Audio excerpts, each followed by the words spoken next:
140 करोड़ आबादी के अब मेरे भारत देश के सभी युवा पीढ़ियों को मेरा प्रणाम। वंदे मातरम, वंदे गौ मातरम। मित्रों, यह वीडियो देखने वाले जितने भी ज़्यादा से ज़्यादा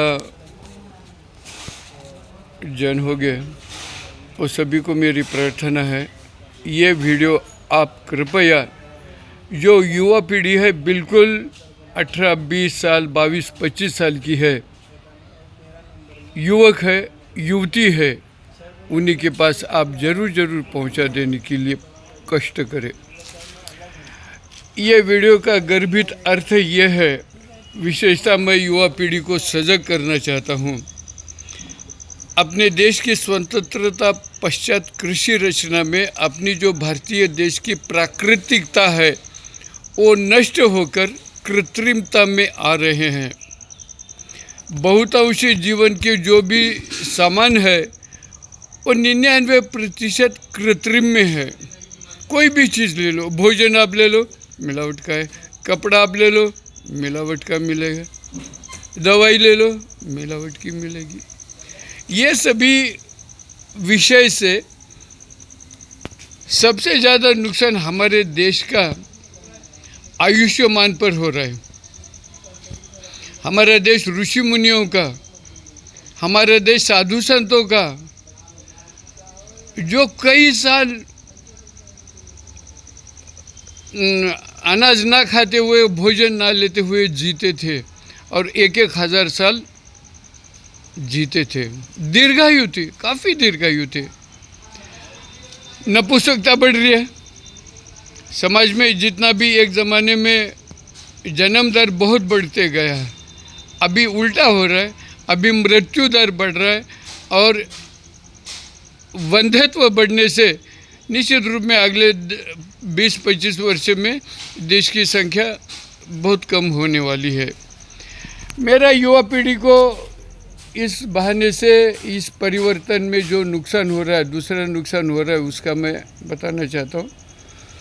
अपने देश की जो प्राकृतिक संपत्ति है, जैसे अच्छे अच्छे फल है, अच्छे अच्छे बीज है, अच्छे अच्छे अनाज के बीज है, प्राणी है, अच्छी अच्छी गाय है, अच्छे अच्छे भैंस है, अच्छे अच्छे घोड़े हैं, गधे हैं, ये परिवर्तन में इसके ऊपर कोई इसका महत्व ना समझते हुए इनका नाश हो रहा है, सत्यानाश हो रहा है। और जो विश्व में सर्वश्रेष्ठ हमारे देश का जनुक बीज था वो नष्ट होने में है। तो यही मैं विषय गंभीर रूप में रख रहा हूँ और आने वाली पीढ़ी को मैं सजग कर रहा हूँ।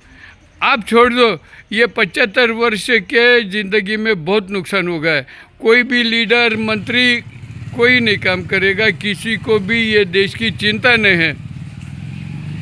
140 करोड़ आबादी में मैं अकेला आपको सजग कर रहा हूँ। क्या कर रहा हूँ कि आप कृपया हमारे देश में जितनी भी जैविक संपत्ति है उसे बचाने के लिए कष्ट करें, ताकि आपको कुछ न कुछ बढ़िया भोजन मिलेगा। इसी विषय में सुझाव यह है, हमने केंद्र सरकार को सुझाव भी रखे हैं।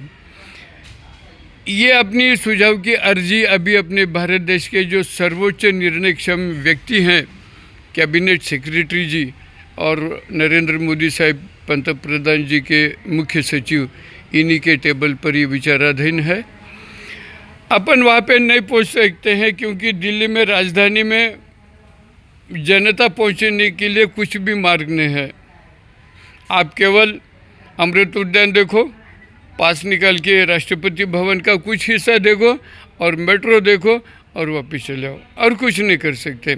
वहाँ पर दिल्ली में ये केंद्रीय सुरक्षा जो भी है वो उन्होंने इतनी ऐसी जटिल और बिल्कुल घटिया व्यवस्था की है कि वहाँ पे कोई भी जनता की आवाज़ पुकारे नहीं जाती, सुने नहीं जाती।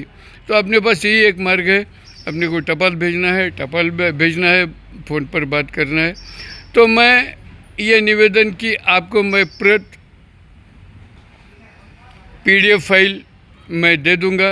आप युवा पीढ़ी को, विशेषतः युवा पीढ़ी ने इसमें रुचि लेना है और रुचि लेकर वो प्रिंट निकालना है और वो प्रिंट निकलवा कर रजिस्टर्ड पोस्ट से ये चिट्ठी जो संबंधित व्यक्ति है उनको पहुंचाना है। ढेरों से बारिश के प्रमाण में ये चिट्ठी अगर केंद्र सरकार के ये ऑफिस में पहुंचेगी तो ही ये काम होगा, अन्यथा इस देश का प्राकृतिक संपदा का विनाश सत्यानाश अटल है।